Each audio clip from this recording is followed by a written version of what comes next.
দক্ষিণ চব্বিশ পরগনার বিষ্ণুপুরে শুট আউট, পানাকুয়া গ্রামে লুঠে বাধা দেওয়ায় গুলির অভিযোগ। নিহত গোবিন্দ পাঁজা। বাইকে করে এসেছিল 4 দুষ্কৃতী। শঙ্কর ধারা নামে এক ব্যবসায়ীর বাড়িতে হানা দেয়। টাকা লুট করে পালানোর সময় বাধা গ্রামবাসীদের। সে সময় গুলি চালায় বলে অভিযোগ। গুলিতে লুটিয়ে পড়েন গোবিন্দ পাঁজা। কলকাতার হাসপাতালে নিয়ে গেলে মৃত ঘোষণা। ঘটনার তদন্ত শুরু করেছে পুলিশ। দক্ষিণ চব্বিশ পরগনার বিষ্ণুপুরে ফের শুট আউট, পানাকুয়া গ্রামে লুঠে বাধা দেওয়ায় গুলির অভিযোগ। নিহত গোবিন্দ পাঁজা। বাইকে করে এসেছিল 4 দুষ্কৃতী। শঙ্কর ধারা নামে এক ব্যবসায়ীর বাড়িতে হানা দেয়। টাকা লুট করে পালানোর সময় বাধা দেয় গ্রামবাসীরা। সে সময় গুলি চালানো হয় বলে অভিযোগ। গুলিতে লুটিয়ে পড়েন গোবিন্দ পাঁজা। কলকাতার হাসপাতালে নিয়ে গেলে ডাক্তাররা তাকে মৃত ঘোষণা করেন। ইতিমধ্যেই ঘটনার তদন্ত শুরু করেছে পুলিশ। এই ঘটনার প্রত্যক্ষদর্শীর বক্তব্য শুনে নেব একবার। শঙ্করধারার বাড়ি থেকে টাকাটা ছিনতাই হয়ে ওরা নিয়ে চলে যাচ্ছিল। আমরা রাস্তায় আটকানোর সময় ওরা ফায়ারিংটা করে। তাতে আমাদের গোবিন্দ বলে ছেলেটা গুলিবিদ্ধ হয়, সেই সঙ্গে আমরাও ছিলাম।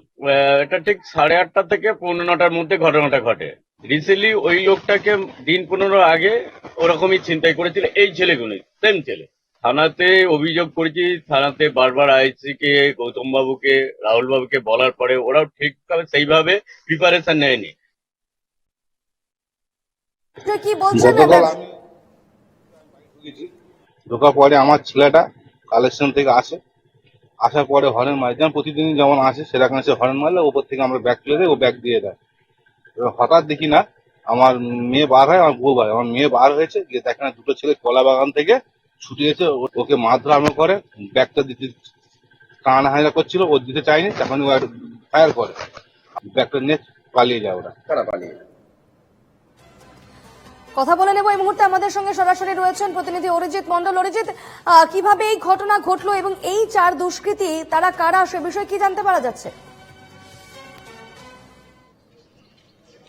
হ্যাঁ দেখো দীপর্ণা, এখনো পর্যন্ত যেমনটা জানা যাচ্ছে গতকাল কিন্তু 2টি বাইকে করে এই 4 জন দুষ্কৃতী আসে এবং তারপরেই কিন্তু এই যে বিষ্ণুপুর থানার পানাকুয়া গ্রাম পঞ্চায়েতের যে ধারাপাড়া এলাকা রয়েছে সেখানটাই কিন্তু শঙ্কর ধারার বাড়িতে তারা কিন্তু চড়াও হয় এবং তখনই কিন্তু শঙ্কর ধারার যে কর্মচারী যিনি টাকা কালেক্ট করে নিয়ে আসছিলেন তার মাথায় বন্দুক ঠেকানো হয় এবং তার মাথায় বন্দুক ঠেকানোর পরেই কিন্তু তার হাত থেকে যে টাকার ব্যাগ সেটি ছিনিয়ে নেওয়া হয় এবং তাকে মারধর করা হয়।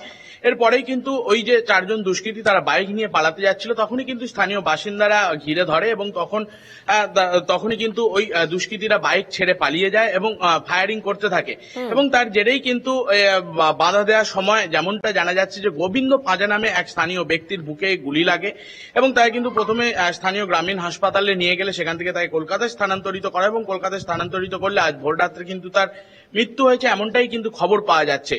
পাশাপাশি স্থানীয় বাসিন্দাদের যেমনটা দাবি যে বিষয়টি নিয়ে তারা একাধিকবার পুলিশ প্রশাসনকে জানিয়েছে। এর আগেও নাকি এই যিনি শঙ্কর ধারা, যিনি স্থানীয় মুরগি ব্যবসায়ী বলে পরিচিত, তার দোকান থেকে নাকি 12 লক্ষ টাকা এই ধরনের ডাকাতির ঘটনা ঘটে এবং তারপরেও কিন্তু পুলিশ প্রশাসনকে জানানোর পরেও পুলিশ প্রশাসন সেইভাবে কোনো গুরুত্ব দিয়ে বিষয়টি দেখেনি এবং তারপরেও গতকালকের যখন এই যারা ডাকাতি করে তাদের কাছে কিন্তু পূর্ব পরিকল্পিত খবর ছিল যে শঙ্কর ধারার যিনি কর্মচারী তিনি কিন্তু টাকা কালেক্ট করে নিয়ে আসছেন এবং তখনই কিন্তু তারা পরিকল্পনা মাফিক 2টো বাইকে করে 4 জন দুষ্কৃতী আসে এবং মুখে মাস্ক পরা ছিল এমনটাই বলেন তারা।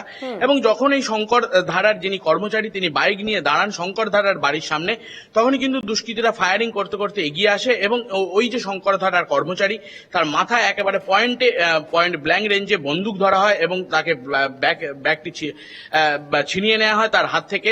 এরপরেই যখন সে প্রাণ ভয়ে ছুটে পালায় তখনই কিন্তু দুষ্কৃতীরা পালিয়ে যাওয়ার সময় এলাকার বাসিন্দারা তাদের হাতে নাতে ধরে ফেলে এবং তখনই কিন্তু ফায়ারিং করতে থাকে দুষ্কৃতীরা এবং তার জেরেই কিন্তু যেমনটা খবর পাওয়া যাচ্ছে এই যে গোবিন্দ পাঁজা তার মৃত্যু হয়েছে। অন্যদিকে যে 2টি বাইকে করে এই দুষ্কৃতীরা এসেছিল সেই 2টি বাইক স্থানীয় বাসিন্দারা আটকে ফেলে এবং সেইগুলি কিন্তু পুলিশের হেফাজতে দেয়া হয়েছে। তার নাম্বার প্লেট ধরে ইতিমধ্যেই কিন্তু পুলিশ তদন্ত শুরু করেছে যে এই বাইকটি কার নামে রয়েছে এবং গোটা বিষয়ের কিন্তু ইতিমধ্যেই তদন্ত চলছে। গোটা বিষয়টি এই মুহূর্তে তদন্ত সাপেক্ষ এবং পরবর্তীকালে কি তথ্য উঠে আসে, এই দুষ্কৃতীরা কারা, সেদিকে অবশ্যই নজর থাকবে। ধন্যবাদ অরিজিৎ।